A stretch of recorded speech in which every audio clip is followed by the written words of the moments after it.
Hello everyone, this is Neha Sharma and welcome to my YouTube channel chemistry educator. Start करते हैं हमारा आज का लेक्चर। लास्ट लेक्चर में हमने क्या पढ़ा था? हमने पीरियोडिक प्रॉपर्टीज के बारे में पढ़ा था। तो फर्स्ट प्रॉपर्टी हमने जेड इफेक्टिव पढ़ा था। सेकंड प्रॉपर्टी क्या पढ़ी थी? रेडियस, है ना। उसमें कुछ एक्सेप्शनल केस भी थे जो हमने डिस्कस करे थे। सो हम रेडियस से ही आगे कंटिन्यू करते हैं, ठीक है। देखो, हम कुछ एग्जाम्पल ले लेते हैं। जैसे मैं बोलूं second period element, second period element.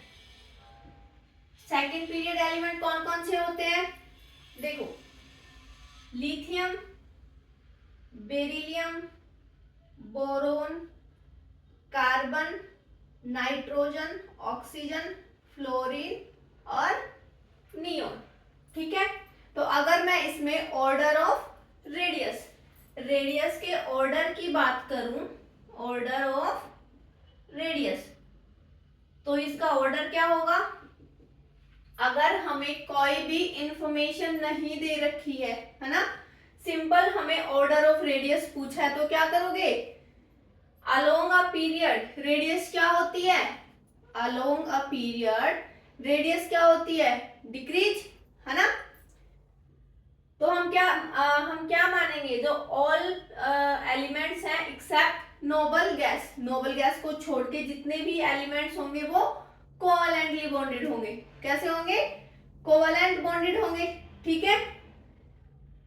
और जो नोबल गैस होंगे वो क्या होगा?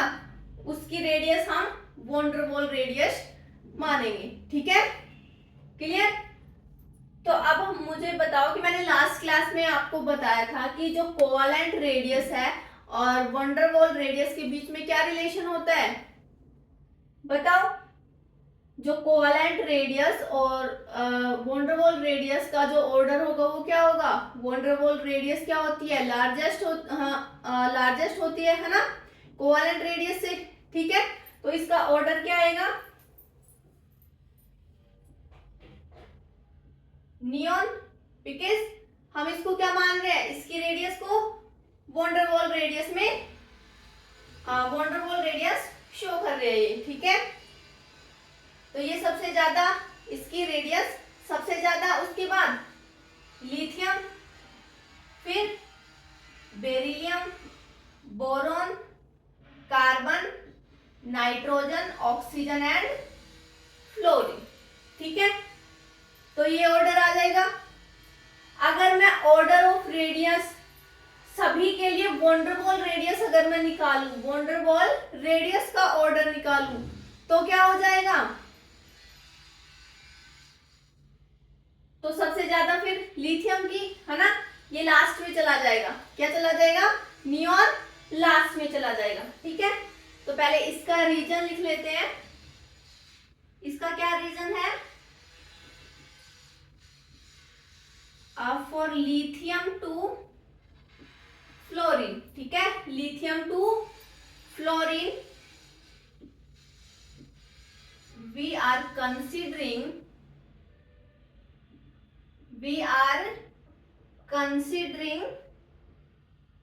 कोवैलेंट रेडियस, ठीक है। बट फॉर नियॉन, ठीक है, नियॉन वी आर कंसिडरिंग, क्या मानेंगे? Considering van der Waals radius, ठीक है। क्लियर? अगर नियॉन को हम van der Waals radius consider कर रहे हैं तो van der Waals radius larger होती है, लार्जेस्ट होती है एज कंपेयर टू कोवैलेंट, ठीक है। कोवैलेंट रेडियस स्मॉलेस्ट होती है और वॉन डेर वाल्स रेडियस क्या होती है? लार्जेस्ट रहती है, ठीक है। चलो, अगर मैं लिखूं order of radius, van der Waals radius, कौन सी? वॉन डेर वाल्स रेडियस सभी के लिए, है ना, ऑल एलिमेंट्स के लिए अगर मैं ऑर्डर किसका देखूं? वॉन डेर वाल्स रेडियस का, तो इसमें फिर ऑर्डर क्या आएगा? लिथियम सबसे ज्यादा, फिर beryllium, boron, carbon, nitrogen, oxygen, fluorine and neon,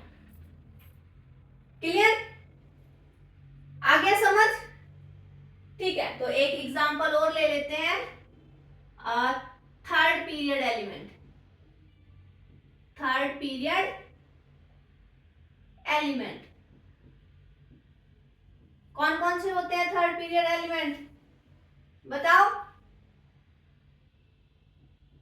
sodium, magnesium, aluminium, silicon, phosphorus, sulphur, chlorine और आर्गन। ठीक है, तो इसके लिए order of simple order of radius निकालो, और क्या निकालो, order of radius van Waals radius. ठीक है, कौन सी, वॉन वॉल रेडियस का ऑर्डर निकालो। जल्दी से सॉल्व करो इसको।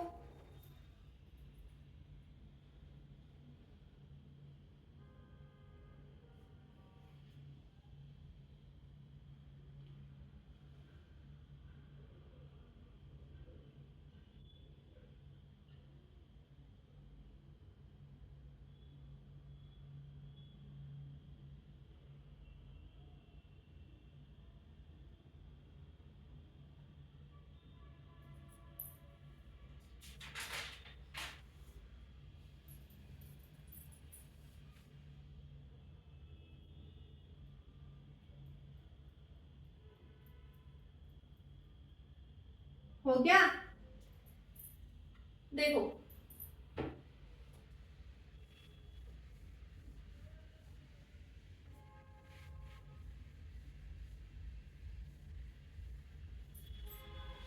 क्या दे रखा हमें, थर्ड पीरियड एलिमेंट। तो इसका ऑर्डर ऑफ रेडियस निकालेंगे तो क्या आ गया,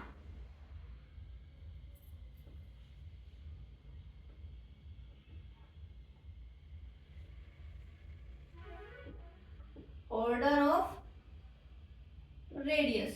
ठीक है,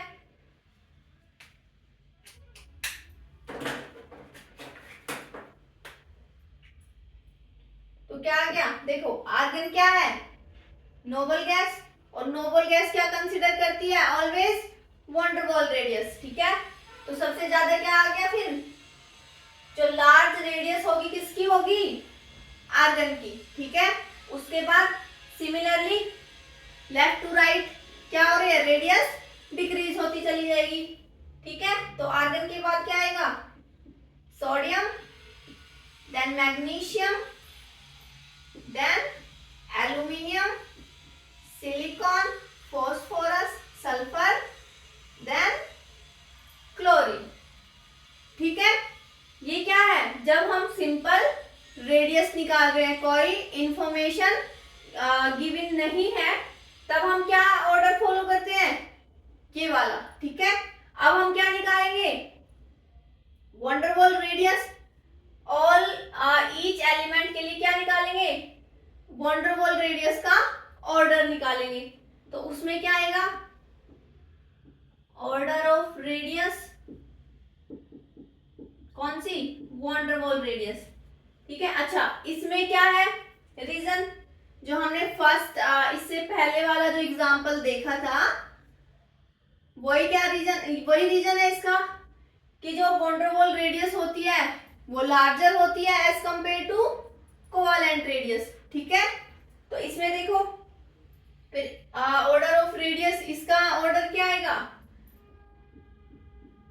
सबसे ज्यादा सोडियम है ना, फिर मैग्नीशियम, फिर aluminium, then silicon, phosphorus, sulphur, chlorine, और अब लास्ट में क्या आ गया, आर्गन।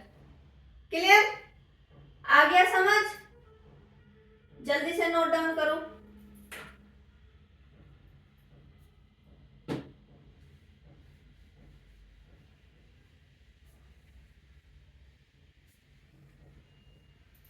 हो गया, ठीक है।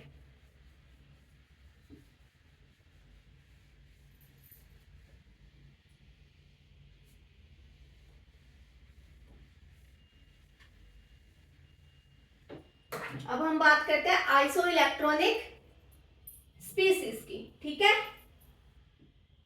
Iso electronic species. ठीक है, इसमें हम रेडियस का क्या देखेंगे, ऑर्डर, ठीक है। आइसो इलेक्ट्रॉनिक स्पीसीज क्या होती है? जिसमें नंबर ऑफ इलेक्ट्रॉन क्या हो? सेम हो, ठीक है। तो देखो, let's try an example. Na plus Mg2 plus F negative NO2 negative, ठीक है। तो देखो Na प्लस, इसमें कितने इलेक्ट्रॉन है? एक इलेक्ट्रॉन रिमूव हो गया है ना, तो कितने बचे? 10 electron. Magnesium neutral element, magnesium में 12 इलेक्ट्रॉन होते थे, 2 इलेक्ट्रॉन क्या हो रहे हैं? रिमूव हो गए, तो कितने बचे? 10 इलेक्ट्रॉन। इसमें एक इलेक्ट्रॉन गेन हो गया, तो 9 प्लस 1 10 इलेक्ट्रॉन। और ऑक्सीजन का क्या है? 8 प्लस 2 कितने इलेक्ट्रॉन? 10 इलेक्ट्रॉन, ठीक है। तो इसमें अगर हम रेडियस का ऑर्डर देखें, ऑर्डर ऑफ रेडियस, तो क्या होगा? देखो इसमें नंबर ऑफ इलेक्ट्रॉन सेम है, ठीक है। तो जो इनकी कॉन्फ़िगरेशन आई वो क्या आई? 1s2 2s2 2p6, means in सबकी कॉन्फ़िगरेशन भी क्या है? सेम है, ठीक है। तो हम कॉन्फ़िगरेशन के बेस पे भी नहीं बता सकते कि रेडियस क्या होगी। तो अब हम निकालेंगे जेड इफेक्टिव, है ना। इनका जेड इफेक्टिव देखते हैं, वो क्या आ गया? देखो यहाँ पे सिग्मा क्या आएगा? सेम। इनमें जो कॉन्फ़िगरेशन है वो सबकी सेम है, तो सिग्मा भी क्या आ गया? सेम, है ना। तो टोटली किस पे डिपेंड होगा फिर? जेड की वैल्यू पे, है ना। जेड मीन्स न्यूक्लियर चार्ज या एटॉमिक नंबर। तो जितना ज्यादा जेड होगा उतना ही जेड इफेक्टिव ज्यादा होगा, और अगर जेड इफेक्टिव ज्यादा है तो रेडियस क्या होती है? स्मॉलर होती है, ठीक है।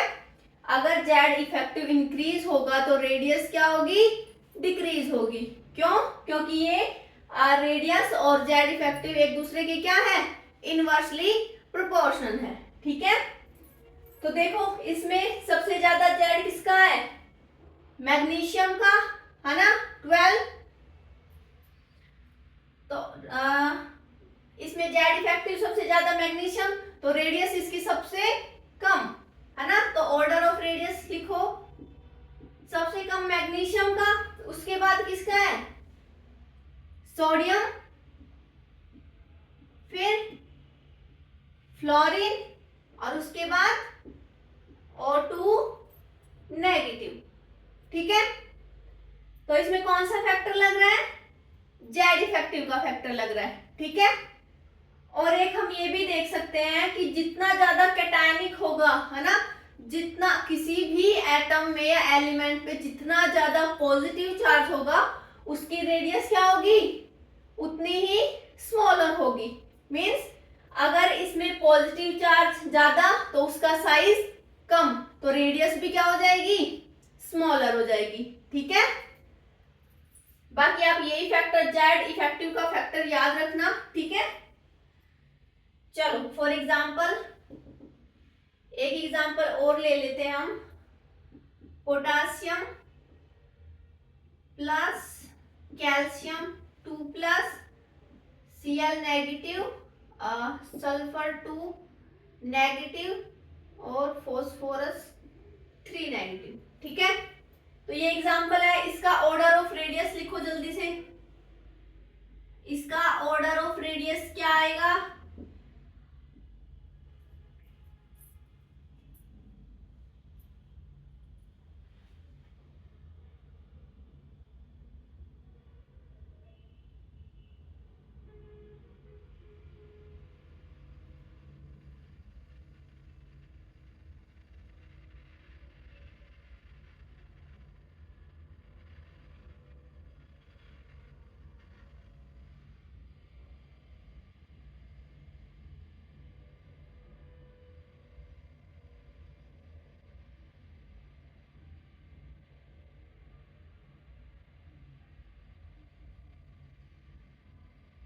हो गया। देखो इसमें नंबर ऑफ इलेक्ट्रॉन्स क्या, ये सारे एलिमेंट एक दूसरे के क्या है? आइसो इलेक्ट्रॉनिक, है ना। कितने इलेक्ट्रॉन है?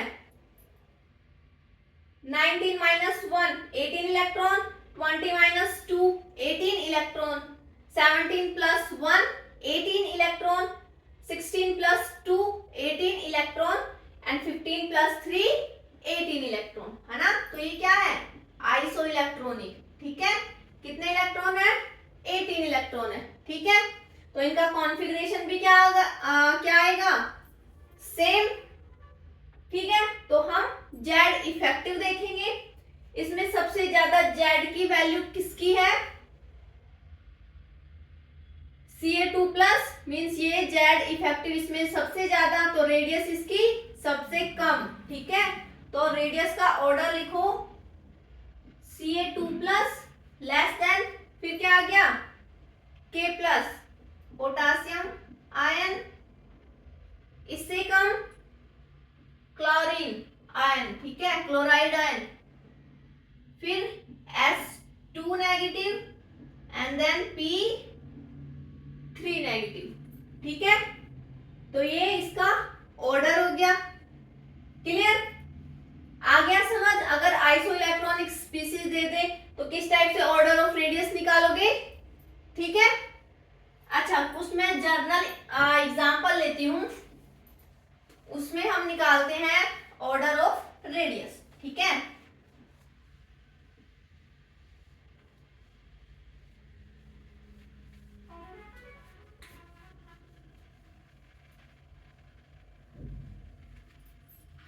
जैसे for example iron Fe plus 3 Fe plus 2, ठीक है। तो इसका ऑर्डर ऑफ रेडियस क्या आएगा,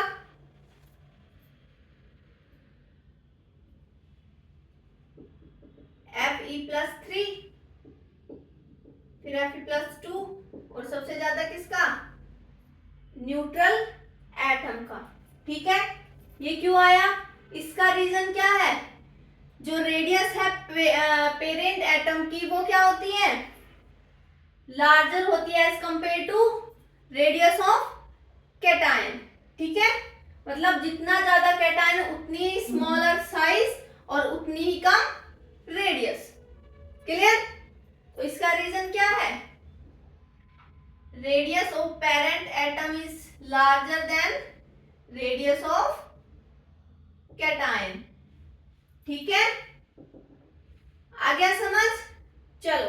तो एक एग्जांपल है वो आप ट्राई करो, oxygen O negative O2 negative, इसका ऑर्डर ऑफ रेडियस निकालो, और एक निकालो fluorine, fluoride ion, chloride ion, bromide ion और आयोडाइड आयन, ठीक है। तो इस दोनों की क्या निकालो, ऑर्डर ऑफ रेडियस, जल्दी से सॉल्व करो।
हो गया,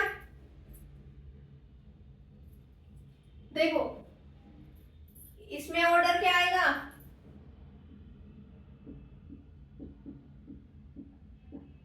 ये आया, इसमें क्या रीजन लगेगा, जो पेरेंट एटम की रेडियस है वो लेस देन होगी किसके, रेडियस ऑफ एनायन, है ना। अब की बार क्या दे रखा है हमें, एनायन, ठीक है। तो यहाँ पे एनायन की रेडियस क्या होती है, लार्जर होती है as compare to radius of parent atom, ठीक है। इसमें बताओ, इसमें क्या आएगा, fluorine, chlorine, bromine, iodine top to bottom जा रहे हैं, है ना। तो टॉप टू बॉटम जाने पर रेडियस क्या होती है, इंक्रीज, है ना। तो इसका ऑर्डर क्या आ गया, क्लोरीन, ब्रोमाइड और आयोडाइन, ठीक है, क्लियर। चलो एक एग्जांपल और है, nitrogen, oxygen, fluorine, phosphorus, arsenic, ठीक है। तो ये क्वेश्चन जल्दी से सॉल्व कर दो।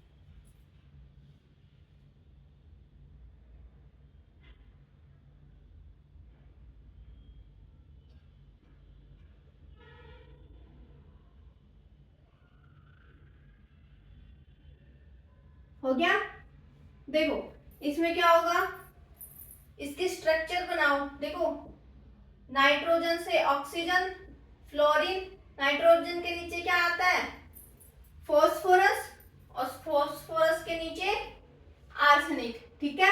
तो लेफ्ट टू राइट जाने पर रेडियस क्या हो रही है, डिक्रीज, लेफ्ट टू राइट जाने पर रेडियस क्या हो रही है, डिक्रीज, और टॉप टू बॉटम जाने पर रेडियस क्या हो रही है, इंक्रीज, है ना। तो ऑर्डर ऑफ रेडियस क्या होगा, जो स्मॉलेस्ट रेडियस है यहाँ पे वो किसकी है, फ्लोरीन की, है ना। तो ऑर्डर कैसे आएगा, फ्लोरीन की सबसे कम, फिर ऑक्सीजन, फिर नाइट्रोजन, फिर क्या हो रही है, फॉस्फोरस की, नाइट्रोजन से ज्यादा, और सबसे ज्यादा किसकी, आर्सेनिक की, ठीक है।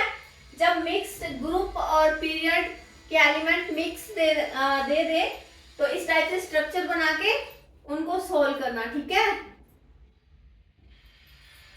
चलो तो आ गया समझ रेडियस का कॉन्सेप्ट, ठीक है। तो we are going to discuss our next property, I mean periodic property, and that is ionization energy, ठीक है, या आयनाइजेशन पोटेंशियल। थर्ड प्रॉपर्टी कौन सी है, आयोनाइजेशन एनर्जी, जिसको हम आई भी बोल देते हैं, या आयोनाइजेशन पोटेंशियल, ठीक है। ये क्या होती है, the energy required to remove an electron from, कौन सी इलेक्ट्रॉन, आउटर मोस्ट इलेक्ट्रॉन, और कौन से एलिमेंट होने चाहिए, आइसोलेटेड गैसियस, ठीक है।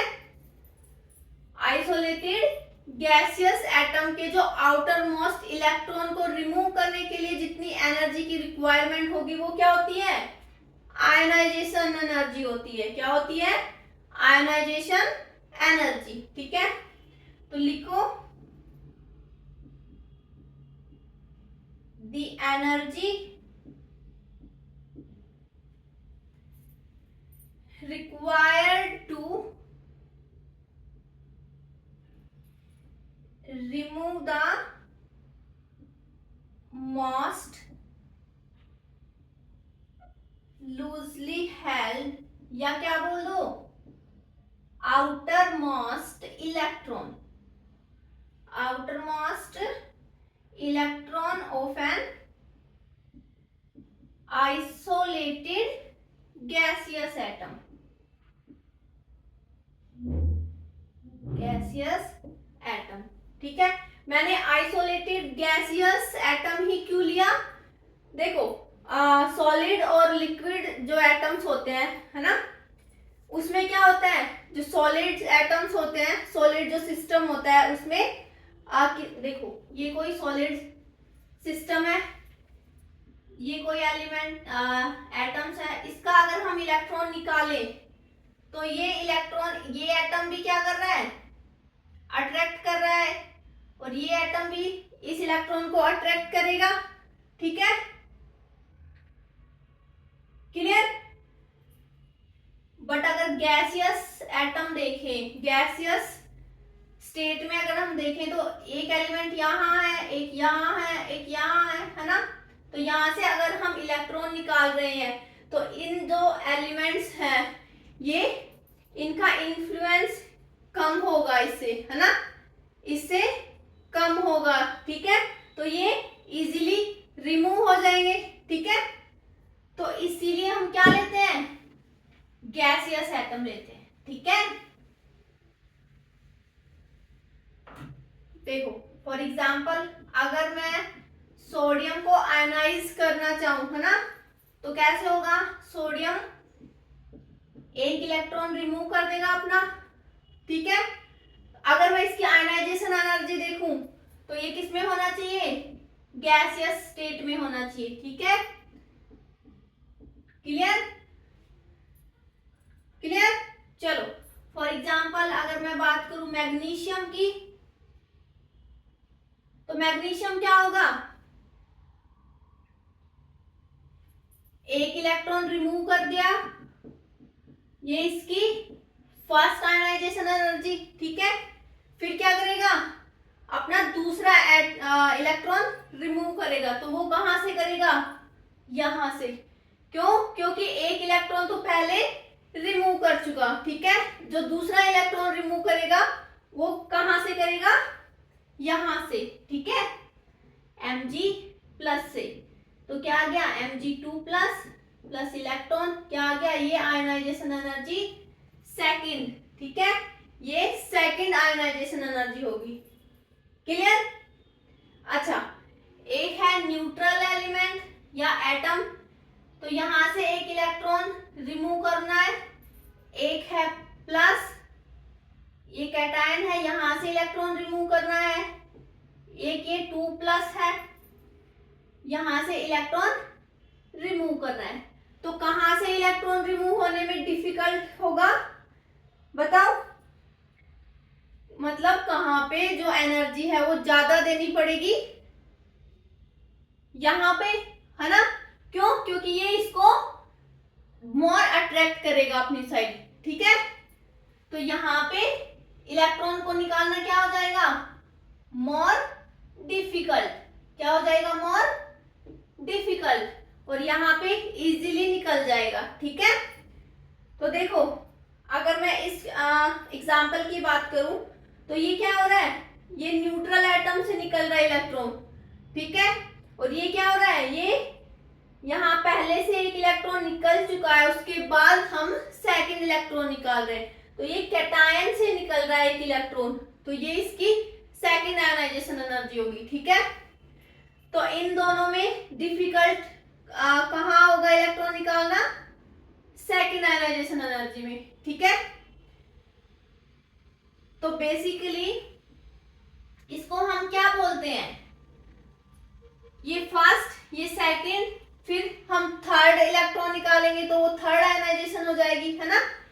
तो इसको हम बोलते हैं सक्सेसिव आयनाइजेशन एनर्जी। क्या बोलेंगे, successive ionization energy, and successive ionization energy is always increased. ठीक है, ये क्या होती रहती है, हमेशा इंक्रीज ही रहती है, ठीक है। तो इसका ऑर्डर क्या आएगा, देखो इसका ऑर्डर आएगा second ionization energy is greater than first ionization energy, ठीक है। अगर हम थर्ड आयनाइजेशन एनर्जी निकाले तो third ionization is greater than second and second is greater than first. Clear, आ गया समझ? जल्दी से नोट डाउन करो।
हो गया, ठीक है।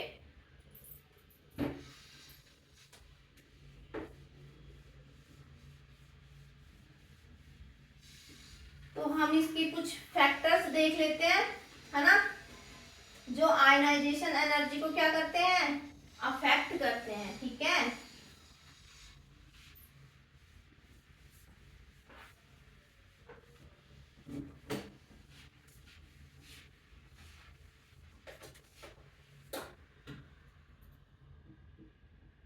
Factors affecting of ionization energy. इसमें फर्स्ट फैक्टर क्या है, जेड इफेक्टिव, ठीक है।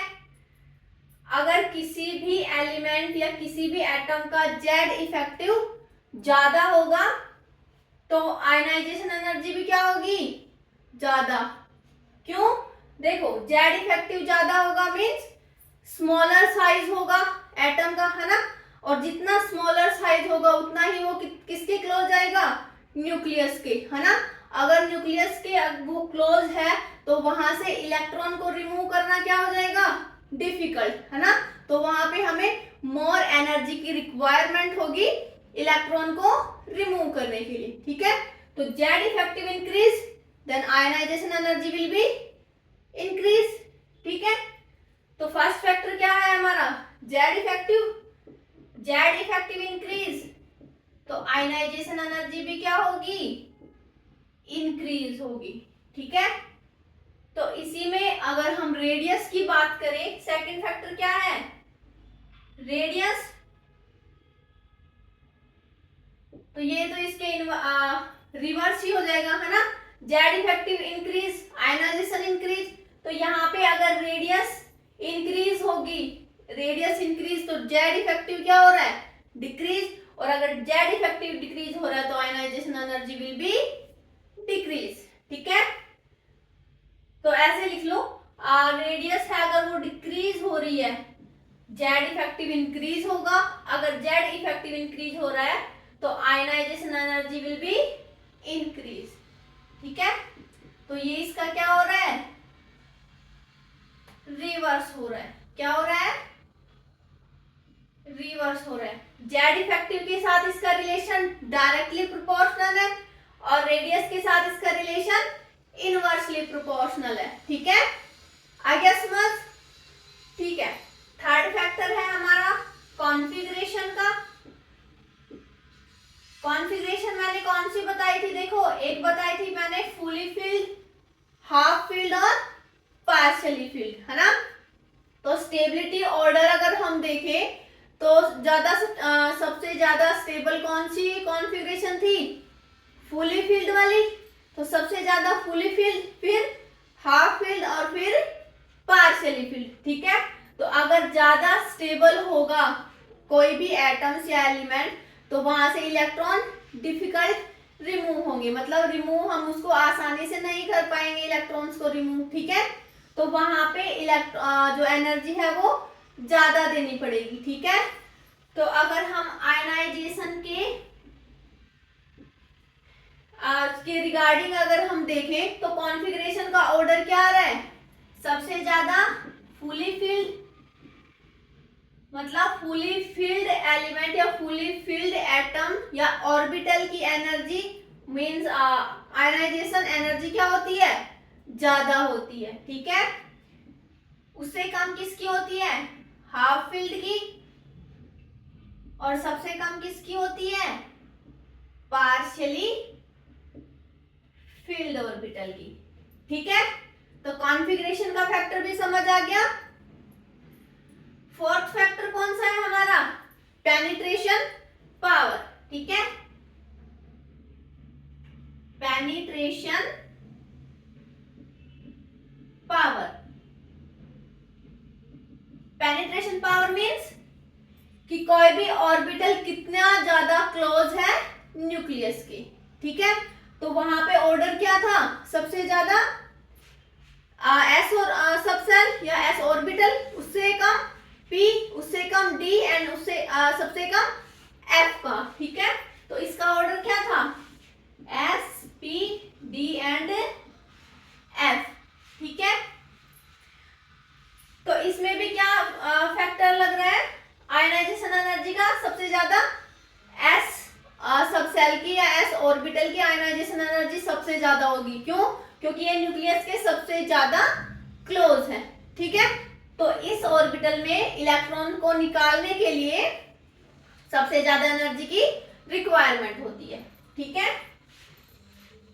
तो इसमें लिख लो मोर डिफिकल्ट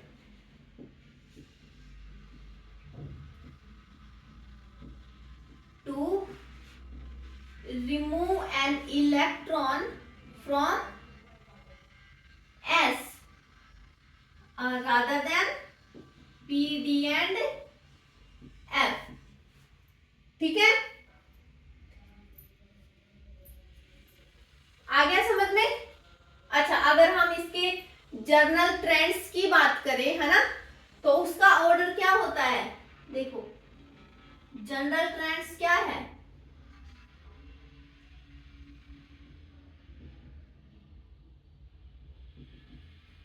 उसमें क्या होगा,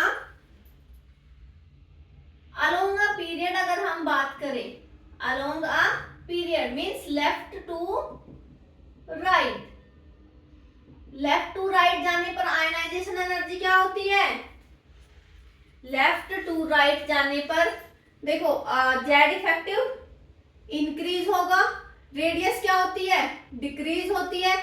तो अगर जेड इफेक्टिव इंक्रीज हो रहा है तो आयनाइजेशन एनर्जी भी क्या होगी, इंक्रीज होगी। तो in a period left to right ionization energy will be increase, ठीक है। और अलोंग अ ग्रुप